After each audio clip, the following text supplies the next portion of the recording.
번째 경기 몽펠리에 대 AS 모나코 분석 시작해보겠습니다. 몽펠리에는 직전 경기에서 최악의 결과를 받아들었다. 홈 경기에서 반드시 잡아야 하는 앙제를 만났는데 승점 추가에 실패했고, 중앙 미드필더인 페리와 교체로 들어왔던 키키가 퇴장당하며 이번 경기에 출전할 수 없다. 사바니어가 버티긴 하지만 중원에서 가장 중요한 선수인 페리가 빠졌기에 상위권 팀 상대로 어려운 경기가 예상된다. 모나코는 최근 리그 3경기에서 승리를 챙기지 못하며 마르세유에 2위 자리를 내줬다. 또 프랑스 슈퍼컵에서 파리 생제르맹에 패했기에 분위기가 많이 떨어진 상태다. 때문에 리그 최하위인 몽펠리에 원정이 어느 때보다 중요하다. 엠볼로를 필두로 공격진의 골은 충분히 터지고 있지만 수비 라인의 기복이 있기에 살리수가 더 집중하고 수비 라인을 이끌 것이다. 모나코의 승리를 본다. 몽펠리에가 홈에 이점을 누릴 수 있지만 페리의 이탈로 인한 중원 전력 누수가 크다. 은징굴라가 중책을 맡아야 하는데 자카리아와 카마라 등 모나코 중원의 공세를 버티지 못할 것이다.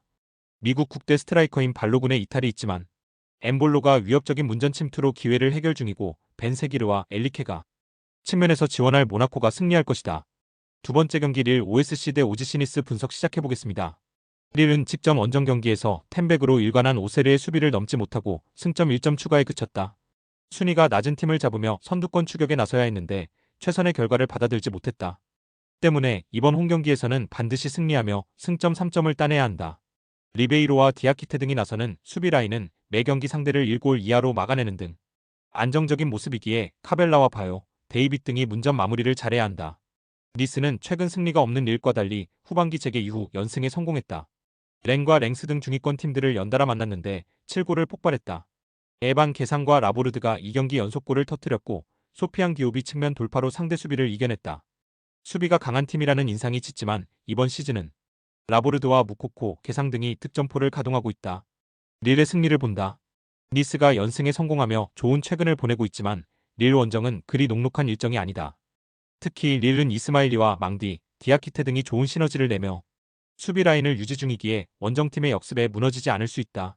데이빗이 최근의 골 가뭄을 벗어나기 위해 홈에서 집중력 있게 나설 것이고 카벨라와 고메즈가 뒤를 지원할 릴 이니스의 연승 행진을 멈춰 세울 것이다. 세 번째 경기 프랑크푸르트 대 도르트문트 분석 시작해보겠습니다. 프랑크푸르트는 주중 홈경기에서 프라이부르크를 완파했다. 휴식기에 들어가기 전 연패를 당하며 사위권 팀들에게 추격을 허용했었는데 장파울리 원정 승리에 이어 프라이부르크 상대로는 사고를 터뜨렸다.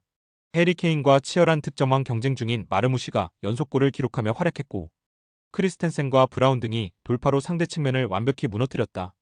도르트문트는 강등권 팀인 홀슈타인 원정에서도 패하며 연패를 당했다. 재개된 리그에서 레버쿠젠에 패했었는데 최하위권 팀에도 패했기에 이제 중위권으로 추락했고 이 경기 승리가 간절하다. 바이노키튼과 기라시, 레이나 등 공격 자원들은 어느 정도 마무리를 하고 있기에 수비가 더 안정을 찾아야 한다.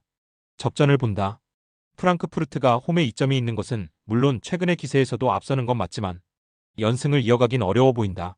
상위권과 점점 격차가 벌어진 도르트문트가 은메차와 차비처 등 중앙 미드필더들의 라인을 내리며 임할 것이고 벤세바이니도 공격 가담보다는 수비적으로 나설 것이기에 원정에서 최악의 결과를 피할 수 있을 것이다. 네 번째 경기 AS 로마 대 제노아 분석 시작해보겠습니다. 로마는 지난 라운드 원정 경기에서 볼로냐와 비겼다. 최근 파르마와 라치오를 제압했고 밀란 원정에서도 승점을 따내는 등 흐름이 좋았는데 상위권 팀 상대로 무패를 이어갔다. 우크라이나 팀의 주전 스트라이커인 도브비크가 풀타임을 소화하며 골을 터뜨렸고 셀레메이커스가 디발라와 함께 공격을 이끌었다. 펠레그리니가 건강하게 경기에 임하기에 중원 경기력도 안정적이다. 제노아는 프렌드럽의 결승골로 파르마를 잡고 순위를 끌어올렸다. 나폴리 상대로 패하며 중하위권 추락의 위기가 있었는데 엠폴리와 파르마 등을 연파했다. 마티아 바니와 바스케스 등이 안정적으로 팀의 수비 라인을 지켜냈고 밀란 바델의 중원 수비 가담도 좋았다.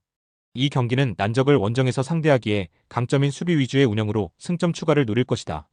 로마의 승리를 본다. 제노아는 탄탄한 백포 외에도 프렌드럽과 밀란 바델 등 중앙 미드필더들이 확실하게 수비 위주의 경기를 하며 실점을 피하려 할 것이다. 그러나 최근 좋은 분위기와 경기력인 로마 상대로 고전할 것이다.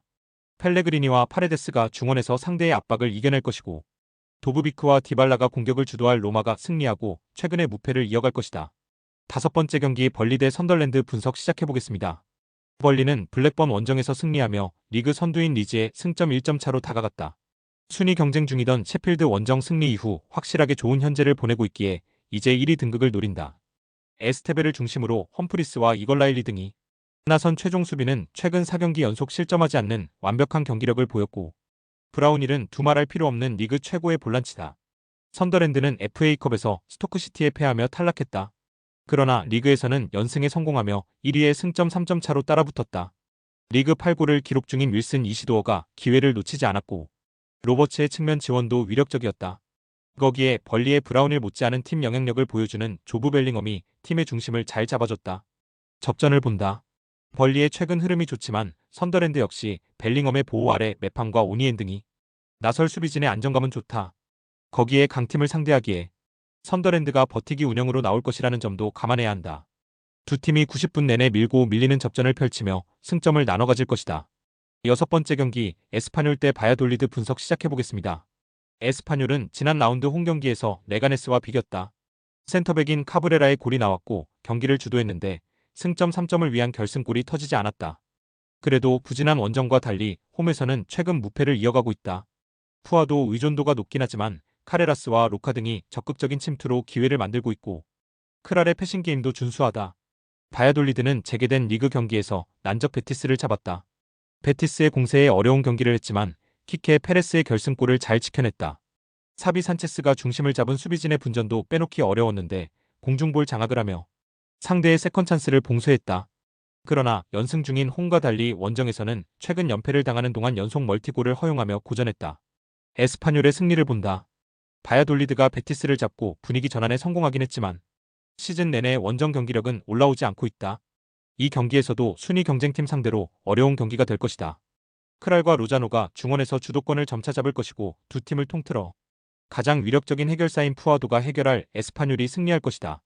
스포츠 당첨의 제일 중요한 건 조합입니다. 각 팀 분석을 잘한다고 하여도 조합을 못할 경우 큰 배당을 가져가지 못하는 거 다들 아실 겁니다.